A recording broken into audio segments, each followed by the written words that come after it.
Hello dear friends, उम्मीद करता हूँ कि आप सब ठीक होंगे और आपकी दुआओं से मैं भी ठीक हूँ।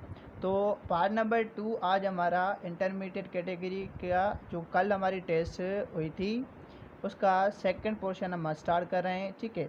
जिसमें हमने लास्ट वीडियो में क्वेश्चन 41 से 50 तक कर लिए थे और आज हम क्वेश्चन 51 से लेकर 60 तक क्वेश्चन करेंगे, ठीक है। क्वेश्चन नंबर 51 हमें गिवन है। Roshan bought the television for Rs 80,000. He want to sell it by making 15% profit. The selling price of television is what. तो यहाँ पे अब मैं क्वेश्चन को समझे पहले। तो क्वेश्चन हमें क्या कहना चाह रहा है कि क्वेश्चन कह रहा है कि रोशन ने एक टेलीविज़न ख़रीद की कितने में, 80,000 में, ठीक है, 80,000 में, और वो 15% के प्रॉफिट पे उसी टेलीविज़न को सेल करना चाहता है, ठीक है।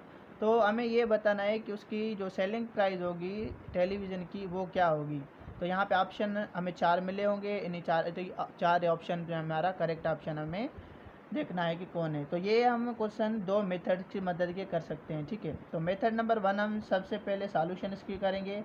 तो सिंपल, जब भी आपको इस टाइप का क्वेश्चन मिले तो आप सबसे पहले आप क्या करें, 15% को लेग के इसको मल्टीप्लाई करें उसी जो हमें टोटल उसकी परचेज जो उसकी बॉड है जिसमें उसने ख़रीद किया, मतलब उसको हम कहते हैं कॉस्ट प्राइस, ठीक है। एक मेथड हमारा फार्मूले की मदद से होता है। तो हमारा फार्मूला कौन सा होता है, अगर किसी भी नंबर का प्रॉफिट फाइंड करना हो, profit percent is equal to cost price upon cost price नीचे डिनोमिनेटर में और ऊपर हमारा प्रॉफिट होगा मल्टीप्लाई 100%, ठीक है। इसी की मदद से हम क्या करते हैं, इसको सॉल्व करते हैं। तो यहाँ पे हमें परसेंटेज में तो मिली हुई है, तो यहाँ पे हम डायरेक्ट 15 लिखेंगे और ये हमारा नीचे आएगा तो ये हमारा 100 आ जाएगा यहाँ पे, इज इक्वल टू प्रॉफिट हमें यहाँ पे नहीं मिला हुआ, ठीक है। तो यहाँ पे प्रॉफिट और ये हमें सी पी हमें कितनी मिली हुई है, 80,000, तो ये हमें रखेंगे। और यहाँ पे इसको सॉल्व करेंगे तो यहाँ पे हमें से हम पहले क्या करेंगे, परसेंटेज को ख़त्म करेंगे तो डिनोमिनेटर में 100 आ जाएगा, मल्टीप्लाई 80,000। तो यहाँ पे देखिए 100 का 100 पे टेबल 1 टाइम और यहाँ पे इस पे 800 टाइम जाएगा। और 15 को हम क्या करेंगे, मल्टीप्लाई करेंगे 800 से। तो यहाँ पे हमें जवाब क्या मिलेगा, जवाब मिलेगा 120, यहाँ पे 230, मतलब 12,000 हमें क्या मिलेगा यहाँ पे, ये हमें प्रॉफिट मिलेगा, ठीक है। अब प्रॉफिट मिला है, हमें क्या चाहिए, टोटल उसकी सेलिंग प्राइस। तो हम क्या करेंगे, प्रॉफिट को जब हमें कॉस्ट प्राइस सेलिंग प्राइस हमें फाइंड करनी होती है तो सेलिंग प्राइस को हम क्या करते हैं, प्रॉफिट से प्लस करेंगे कॉस्ट प्राइस को। कॉस्ट प्राइस जो उसकी बहुत है, ठीक है, परचेज़ की है जितने में उसने, ठीक है। तो मैं यहाँ पे सीपी लिख रहा हूँ, सीपी मतलब कॉस्ट प्राइस जिसको हम कहते हैं जो उसने ख़रीद की है, ठीक है। तो प्रॉफिट हमें क्या मिला, 12,000, और उसकी परचेज़ कितने में की, 80,000 में। तो इन दोनों को हम ऐड करेंगे तो यहाँ पे हमें जवाब क्या मिल जाएगा, 92,000, ठीक है। तो ऑप्शन नंबर जो डी होगा ये हमारा करेक्ट होगा। अब ये दूसरे मेथड से जो हमने फार्मूले की मदद से इसको करेंगे तो देखें हमें जवाब सेम मिल रहा है कि नहीं मिल रहा, ठीक है। तो 80 को यहाँ पे हम देखें, यहाँ पे डिवाइड में है तो यहाँ पे आ जाएगा, तो ये हमारा मल्टीप्लाई में हो जाएगा। तो प्रॉफिट को हम रीअरेंज करके यहाँ पे लिख सकते हैं। तो 15 को हम क्या करेंगे, 15 को मल्टीप्लाई करेंगे 80,000 से, ठीक है। 80,000 डिनोमिनेटर में तो हमें 100 पड़ा है, तो ये हमारा 2 ज़ीरो यहाँ पे कैंसिल करेंगे, 2 ज़ीरो यहाँ पे कैंसिल कर सकते हैं। अगर बीच में मल्टीप्लाई है दो नंबर के तो हम यहाँ पे अगर ज़ीरो है एक नंबर के साथ तो हम ज़ीरो कैंसिल कर सकते हैं। ये मैथमेटिक्स का रूल है। मतलब यहाँ पे क्या किया कि 100 का टेबल 100 पे 1 टाइम और 80,000 पे 800 टाइम जाएगा। अब हम सेम 15 को 800 से मल्टीप्लाई करेंगे तो हमें जवाब क्या मिलेगा, 12,000, ठीक है। ये हमें प्रॉफिट मिल गया। अब हम क्या करेंगे, सेम इसी ये मेथड हम यूज़ करेंगे। तो दोनों मेथड में से आप कोई भी यूज़ करना चाहें, आपकी मर्ज़ी है, आपको जवाब सेम ही मिलेगा। तो यहाँ पे हमारी जो सेलिंग प्राइस होगी वो हमारी क्या होगी, 92,000, जब हम 12,000 को 80,000 से प्लस करेंगे, ठीक है। तो यहाँ पे हमें आंसर मिल जाएगा और ये हमारा सेम जवाब मिल गया। दोनों मेथड से आप ये क्वेश्चन कर सकते हैं। क्वेश्चन नंबर 52 हमें गिवन है, a quadrilateral having all sides equal with 90 degree is known as. अब यहाँ पे क्वाड्रिलेटरल हमारा क्या होता है, सबसे पहले ये समझे, ठीक है। अब ये क्वाड्रिलेटरल हमारा लैटिन वर्ड है जो हमारा गिवन है किससे, स्क्वायर्ड, जिसका मतलब होता है 4, ठीक है। Laterals means sides. तो ऐसी ज्योमेट्रिकल फिगर जिसकी 4 साइड्स हो और 4 एंगल्स हो तो उसको हम क्या कहते हैं, क्वाड्रिलेटरल कहते हैं, ठीक है। तो यहाँ पे कह रहा है कि ऐसा क्वाड्रिलेटरल जिसकी सारी साइड्स आपस में इक्वल हो, ठीक है, और हर एक एंगल क्या हो, 90 डिग्री पे हो, तो उसे हम क्या कहते हैं, उसे हम कहते हैं स्क्वायर, ठीक है। तो स्क्वायर हमारा यहाँ पे जो होगा हमारा करेक्ट आंसर होगा, ठीक है। और हमारी 90 डिग्री हमारी रेक्टेंगल की भी होती है, पर उसकी जो अपोजिट साइड्स होती है वो आपस में क्या होती है, बराबर होती है। यहाँ पे ऑप्शन नंबर ए हमारा करेक्ट होगा, स्क्वायर, ठीक है। क्वेश्चन नंबर 3 हमारा जो गिवन है, the average age of 3 students is 20 years and their ages are in proportion 2:5:8. The age of oldest student is dash years. अब यहाँ पे जो हमें क्वेश्चन है इसमें हमें दो क्वेश्चन मिला के दिए हैं। एक तो हमें एवरेज का क्वेश्चन दे दिया है और दूसरा हमें रेशियो प्रोपोर्शन का क्वेश्चन दे दिया है, ठीक है।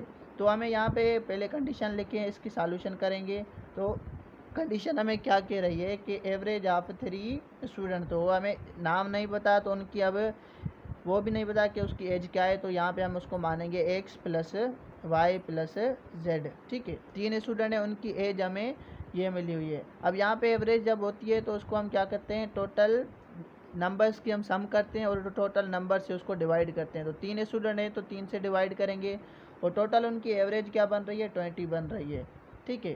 तो अब यहाँ पे हम क्या करेंगे, 3 यहाँ से डिवाइड में बराबर की उस तरफ जाएगा, तो ये x + y + z ये बराबर आ जाएगा 3, 20 से मल्टीप्लाई होगा तो ये हमारा बराबर आ जाएगा 60 के, ठीक है। अब यहाँ पे हमें क्या करना है, तो जो हमें प्रोपोर्शन हमें मिली हुई है, जो हमें रेशियोज मिले हुए हैं उसकी हम सम करेंगे, ठीक है। तो यहाँ पे लिखेंगे सम ऑफ रेशियोज। तो रेशियोज की सम हमें क्या मिली हुई है, इनकी सम करेंगे तो 2 + 5 + 8, तो इनकी सम करेंगे तो हमें क्या मिलेगी, 15 मिलेगी, ठीक है। अब यहाँ पे हमें क्या करना है, इस सम जो हमें रेशियोज मिली है इसमें हम क्या करेंगे, इसके सम से हम डिवाइड करेंगे हर एक रेशियो से। तो हम क्या करेंगे, 2 को 15 से डिवाइड करके जो एवरेज ऑफ जो हमें मिली है उससे हम मल्टीप्लाई करेंगे, ठीक है। सेम ये 2, अब यहाँ पे सेकंड रेशियो 5 है तो 5 को हम 15 से डिवाइड करेंगे और मल्टीप्लाई करेंगे 60 से। अगेन हम क्या करेंगे, 8 को डिवाइड करेंगे 15 से और मल्टीप्लाई करेंगे 60 से, ठीक है। अब यहाँ पे देखिए 15 का टेबल 15 पे 1 टाइम और 60 पे 4 टाइम, क्रॉस में टेबल काउंट कर रहे हैं। तो यहाँ पे 8 2 4 द 8 होगा यहाँ पे, ठीक है, कामा। और यहाँ पे 15 का टेबल 15 पे 1 टाइम और 60 पे 4 टाइम। 5 को 4 से मल्टीप्लाई करेंगे तो यहाँ पे 20 जवाब मिलेगा। 15 का टेबल 15 पे 1 टाइम और 16 पे 4 टाइम। 8 को 4 से मल्टीप्लाई करेंगे तो यहाँ पे 32 जवाब मिलेगा। तो ओल्डेस्ट जो स्टूडेंट होगा उसकी एज क्या होगी, 32 होगी, ठीक है। तो यहाँ पे हमें आंसर 32 मिला है, तो हमारा ऑप्शन नंबर सी जो होगा करेक्ट होगा, 32, ठीक है। तो ये हमारा करेक्ट आंसर आ गया। क्वेश्चन नंबर 54 हमें गिवन है, if 12 employees can take 20 days to complete a project.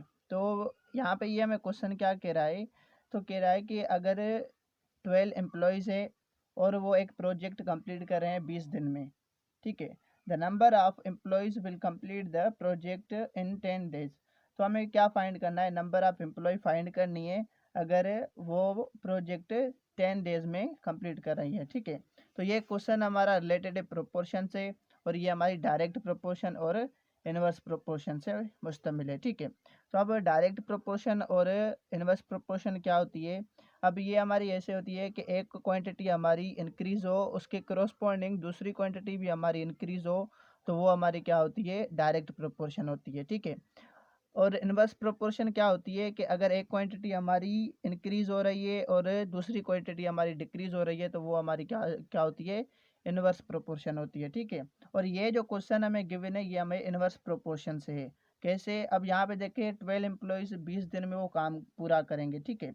अगर वही काम 10 मतलब दिन में कितने एम्प्लॉयज़ काम पूरा करेंगे, तो यहाँ पे जो हमारे डेज इंक्रीज़ हुए हैं डिक्रीज़ हुए हैं तो हमारे एम्प्लॉय क्या होंगे, इंक्रीज़ होंगे। ठीक है। तो हमें यहाँ पे सबसे पहले आपकी उसकी सॉल्यूशन करेंगे। तो सॉल्यूशन कैसे करेंगे, पहले तो आपको लिखना पड़ेगा एम्प्लॉयज़। ठीक है, तो एम्प्लॉयज़ योर रेशो। अब दूसरी क्वांटिटी हमारी क्या है, डेज में है। ठीक है, तो इसका डेज लिखेंगे। तो यहाँ पे 12 एम्प्लॉयज़ हमारे कितने दिन में काम पूरा कर रहे हैं, 20 दिन में। ठीक है, तो अगर कितने एम्प्लॉय होंगे जो वही काम 10 दिन में पूरा करेंगे। तो यहाँ पे आप ध्यान में रख लें कि अगर आपकी जहाँ पे आपका अननोन हो वो आपका हमेशा आप उसको डायरेक्ट प्रोपोर्शन में रखेंगे। ठीक है, डेज हमारे डिक्रीज हुए हैं तो यहाँ पे ये हमारी क्या होगी, इनवर्स प्रोपोर्शन होगी। ठीक है, अब जहाँ से हमारी एरो स्टार्ट हो रही है पहले वो नंबर लिखें और उसके डिनोमिनेटर में एरो जहाँ पे ख़त्म हो रही है वो नंबर लिखें। ठीक है, तो क्या किया हमने, जो यहाँ पे एरो हमारा स्टार्ट हो रहा था वो पहले न्यूमिनेटर में रखा और जो जहाँ पे एरो ख़त्म हुआ वो हमारा डिनोमिनेटर था। ठीक है, बराबर। और यहाँ पे हमारा एरो स्टार्ट हो रहा है 20 से, तो 20 न्यूमिनेटर होगा और ये हमारा डिनोमिनेटर में आ जाएगा 10। तो सही है, यहाँ पे 10 का टेबल 10 पे 1 टाइम और 20 पे 2 टाइम जाएगा। तो x/12 ये हमारा बराबर आ जाएगा 2 के। और x से 12 डिवाइड हो रहा है, बराबर की उस तरफ जाएगा तो ये हमारा डिवाइड हो जाएगा, मतलब 2 जो होगा मल्टीप्लाई हो जाएगा 12 से। ठीक है, तो 12 हमारा बराबर आ जाएगा 24 के। तो जो नंबर ऑफ एम्प्लॉय होंगे जो 10 दिन में वही काम पूरा करेंगे वो हमारे 24 होंगे। तो यहाँ पे जो ऑप्शन नंबर ए होगा ये हमारा करेक्ट होगा। ठीक है, तो ऑप्शन नंबर ए को आप करेक्ट कर लीजिएगा।